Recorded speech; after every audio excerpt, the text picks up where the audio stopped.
Olá, hoje vamos falar sobre um importante evento do ciclo do nitrogênio, que é a absorção de nitrato pelas plantas superiores. O passo inicial para a absorção do nitrato pelas plantas é a ativação de uma bomba iônica de extrusão de prótons localizada aqui na membrana plasmática da célula.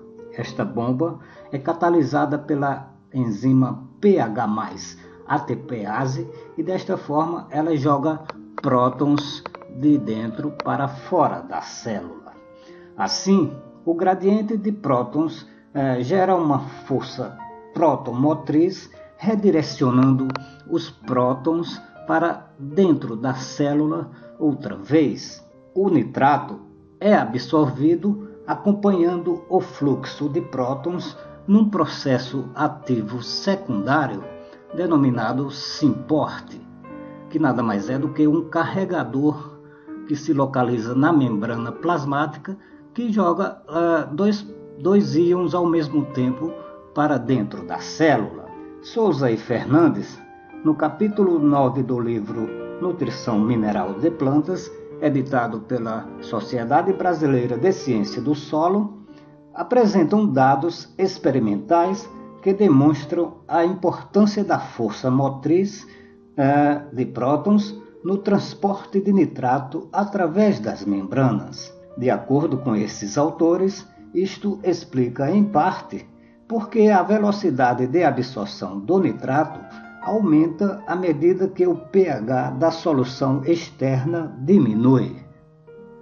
Uma vez dentro da célula, o nitrato não será imediatamente utilizado pelas plantas para construir os seus compostos orgânicos nitrogenados, pois, como sabemos, as plantas só assimilam o nitrogênio na forma reduzida, ou seja, na forma de amônio. Assim, o nitrato deve ser reduzido imediatamente para amônio em um processo de duas etapas. Primeiramente, ocorre no citoplasma a redução do nitrato para nitrito com o uso de 2 elétrons cedidos pela coenzima NADH. Esta redução é catalisada pela enzima nitrato redutase com o uso de energia metabólica na forma de ATP. Todas as plantas superiores, as algas e os fungos apresentam esta enzima no citoplasma de suas células. Ela é portadora de molibdênio e outros compostos, sendo a sua produção diretamente relacionada com a presença de nitrato no meio. Para maiores informações sobre a enzima, sugiro a consulta do material apresentado no final da aula. Na sequência, o nitrito recém-formado é transportado para o cloroplasto num sistema de simporte. Ele é tóxico para as plantas, devendo ser então reduzido imediatamente para amônio pela enzima nitrito redutase, também com o uso de energia metabólica na forma de ATP. A redução é feita através de elétrons cedidos pela ferredoxina reduzida.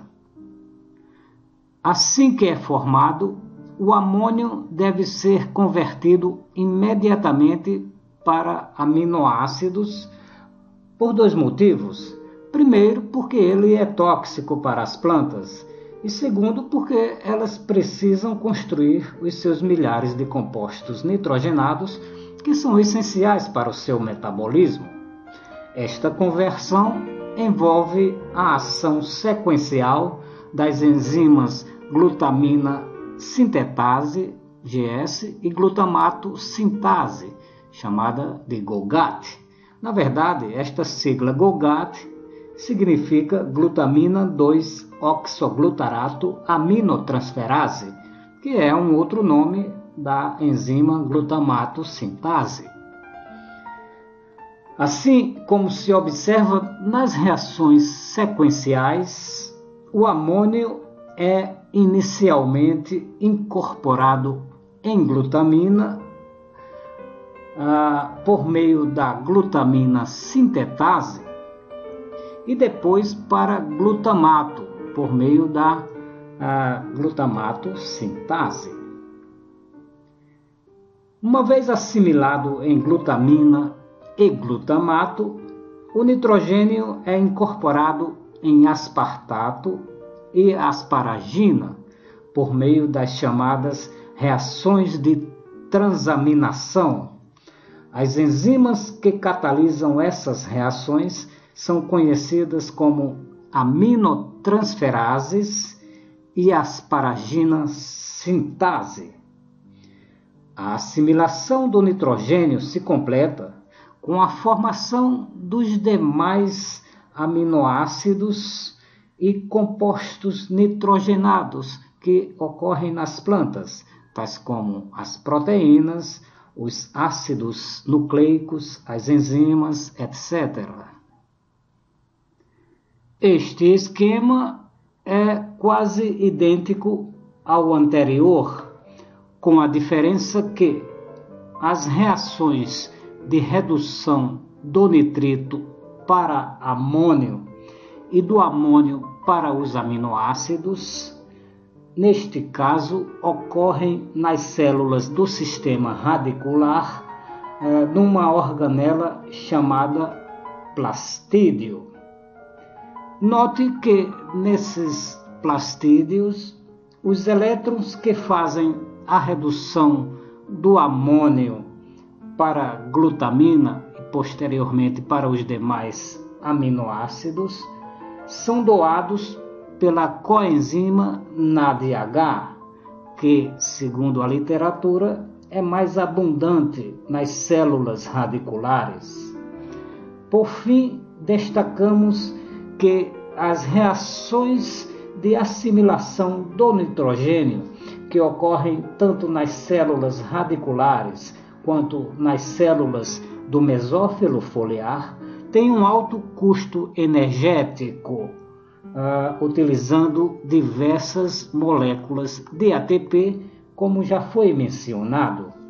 Segundo Epstein e Bloom, no seu livro de Nutrição Mineral de Plantas, essas reações são tão energeticamente intensas que esses processos de assimilação do nitrogênio determinam o balanço de energia ou de carbono de uma planta.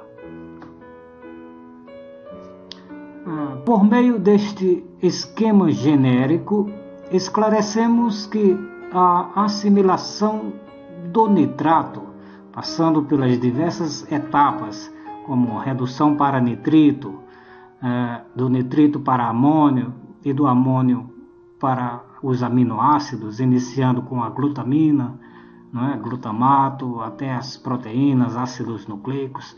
Todas essas reações de assimilação ocorrem tanto nas células radiculares, no caso, se fossem as raízes, esta organela seriam os plastídeos, e também ocorrem no mesófilo foliar.